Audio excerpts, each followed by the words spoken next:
आज़ाद कश्मीर में होने वाले कल के इंतखाबात के हवाले से तैयारियां मुकम्मल हो गई हैं। रेंजर्स, फौज और पुलिस की निगरानी में इंतखाबात का ये अमल जारी है। इस हवाले से मजीद हम जानेंगे बोल न्यूज़ के नुमाइंदा आमिर सलीम से। आमिर, बताइएगा क्या तैयारियां देख रही हैं, कल इंतखाबात हैं?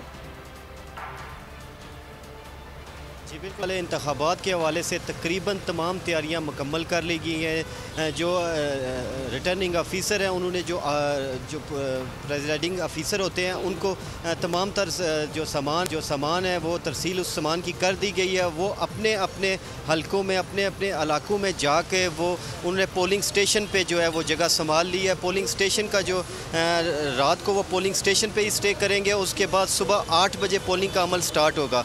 लेकिन आपको मैं साथ साथ बताता चलूँ सिक्योरिटी के हवाले से, तो सिक्योरिटी के फुल प्रूफ इंतजाम किए गए।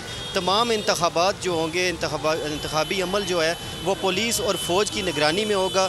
सुबह 8 बजे से लेके शाम को 5 बजे तक फ़ौज और पुलिस की निगरानी में पोलिंग का अमल जारी रहेगा। इसके अलावा शहर के मुख्तलिफ इलाकों में जो है पुलिस और रेंजर्स के जो जवान हैं वो तैनात कर दिए गए और वो जगह जगह नाका पे खड़े हैं। वहाँ पे किसी भी किस्म के नाखुशगवार वाक़या से निपटने के लिए हम वक्त पुलिस और रेंजर्स की आमिर सलीम तफसीलात के लिए।